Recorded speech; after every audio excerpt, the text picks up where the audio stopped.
থানা থেকে বলছি। আমি ইদিবেক চালাই। তো আমার সাথে ঘটনাটি গত বছর ঘটে। গত বছর ডিসেম্বরে প্রায় রাত 8টার দিকে আমি খুলনা রাইজমিনের সামনে একটা চার দোকানে চা খাচ্ছি। তা হঠাৎ একটা লোক আমার সামনে আসলো, এসে বললো, ভাই এই গাড়িটা কার? আমি বললাম, ভাই এটা আমার। তা লোকটা আমাকে বললো, ভাই রিজার্ভ যাবেন? আমি বললাম, ভাই কোথায় যাবেন? তা লোকটা আমাকে বললো, ভাই আমরা যাবো ফকিরহাট। কি যাবেন? তো আমি বললাম, যাবো ভাই। আপনি আপনারা অ্যাম্বুলেন্স থেকে অটোতে যাবেন, কি ব্যাপার?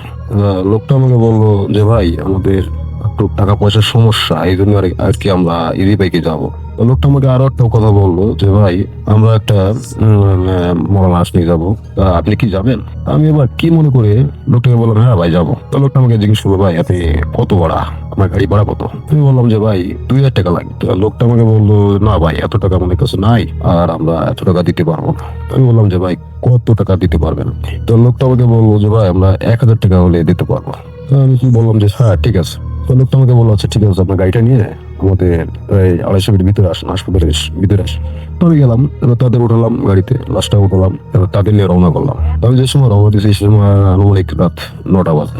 এবার তাদের নিয়ে যখন রওনা করলাম, তারা দুজন পুরুষ, দুজন মহিলা। তা সারা রাস্তা ধরেই তারা নাগাটাই করতেছে, আমি আমার মতো গাড়ি চালাচ্ছি।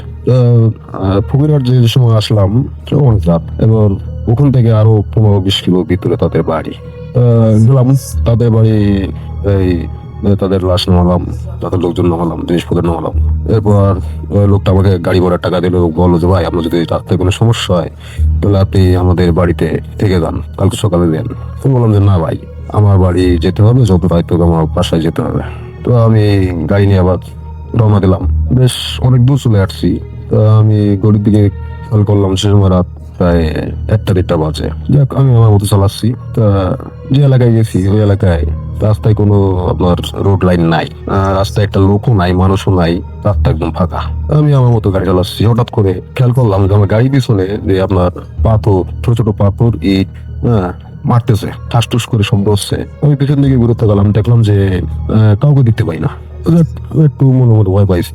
যাক আমি আমার মতো গাড়ি চালাচ্ছি, হঠাৎ কিছু দূর সামনে এসে দেখলাম একটা বড় একটা ডাল আমার গাড়ির সামনে পড়লো, মানে আমার ওই গ্লাসের সামনে পড়ে গ্লাসটা ভেঙে গেছে। তো আমি আর একটু ভয় পাইছি। এরপর আমি বইতে বইতে গাড়ি চালাচ্ছি খুব স্পিডে। যাক তাহলে আমি খুব স্পিডে গাড়ি চালাচ্ছি, এদিক ওদিক তাকাচ্ছি, কাউকে দেখতে পাচ্ছি না। একটু দূর আসার পরে দেখলাম যে একদল লোক আপনার রাস্তার পাশে আপনার ওই কবর খুঁজতেছে। দেখলাম একটা খাটলার রয়েছে, লাশ, সাদা কাপড় ছিল।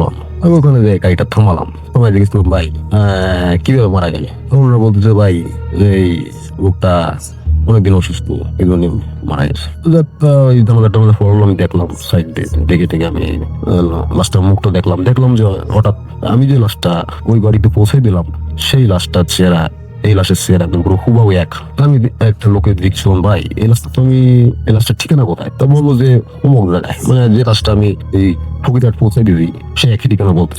আমি তাকে বললাম যে, ভাই এই লাশটা তো আমি এই ঘন্টা 2 আগে পৌঁছাই দিয়ে আইসি ওনাকে বাড়ি, আমার গাড়ি থেকে এখানে আসলো, আপনারা নিয়ে আসলেন কেমনে? তা ওনারা বললো যে, ভাই মানে ওনারা সবাই আমার দিকে তাকায়, একটা অবাক চোখে তাকায় আছে আমার দিকে, এবং সবাই একে অপরের দিকে মানে কানে কানে কিরম ফিসফিসে কথা বলছে, আমি শুনতে পাচ্ছি না। ঠিক আছে, যাক একটা লোক আমার পাশে আসলো, এসে বললো যে, ভাই এই রাস্তা আপনি যেতে পারবেন না, এই রাস্তায় সমস্যা, আপনি যাবেন কোথায়? আমি বললাম যে, ভাই আমি খুলনায় যাবো। তা লোকটা আমাকে বললো যে, ভাই আপনি খুলনা যদি যেতে চান তাহলে পাশের একটা রাস্তা আছে, রাস্তাটা খুব তাড়াতাড়ি যেতে পারবেন, এই রাস্তা ধরে চলে যান। আমি চিন্তা করবো রাত তো অনেক হয়ে গেছে, তাহলে সহজ দিয়ে যাই, তাহলে আমার তো বাড়ি যেতে হবে, তাড়াতাড়ি যেতে হবে। তো আমি সহজ রাস্তা ধরে গেলাম। হঠাৎ কিছু দূর আসার পরে আমার কি করে আমার লুকিং গ্লাসে চোখ শুয়ে গেল। দেখলাম যে ওই যে লোকগুলো দেখলাম যে কবর খুঁজতে, ওই লোকগুলোই আমাকে লম্বা লম্বা দাঁড়িয়ে আমাকে দাবাচ্ছে। তো আমি খুব ভয় পেয়ে গেলাম, আমি খুব স্পিডে গাড়ি চালাচ্ছি। হঠাৎ করে আমার কিছুর সাথে যেন একটা ঘায়ে লাগলো, আমি অজ্ঞান হয়ে গেলাম। পরের দিন আমি দেখলাম যে আমি একটা পারিবারিক কবরস্থানে শুয়ে আছি, এবং আমার আগে বাড়িতে অনেক লোকজন দাঁড়িয়ে আছে। সব আমাকে জিজ্ঞেস করলো যে, কি হয়েছে তোমার? তো আমার রাত্রে যে ঘটনাটা থাকে তাদের সবাইকে বললাম। তারা সবাই বললো যে, তুমি যেখানে শুয়ে আছো এখানে পারিবারিক একটা কবরখানা আছে, এবং রাত্রেবেলা আমাদের এখানে সন্ধ্যার পরে কেউ রাস্তায় হাঁটা চলা মানে কোনো জায়গায় যায় না, কারণ এখানে এই পারিবারিক কবরখানা এছাড়া রাত্রেবেলা বদজেন আছে, তারা এখানে ঘোরাফেরা করে। এরা ওই সাধারণ মানুষ দেখলে ঠিক আছে অনেক ক্ষতি অথবা আহ, বিপদে ফেলায়। বিভিন্ন ভয়টা আমরা কেউ এই সন্ধ্যার পর আমরা কেউ বাইরে বেরোই না। ডাক্তাররা এরপর আমাকে ট্রিটমেন্ট করালো এবং আমি কোনো রকম সুস্থ হয়ে আমি বাড়ি চলে আসলাম। এরপর আমি প্রায় 1 সপ্তাহ অসুস্থ থেকে পরে অনেক গাছ ডাক্তার দেখায় অনেক কষ্টে আমি সুস্থ হয়েছি। এই ছিল আমার গল্প।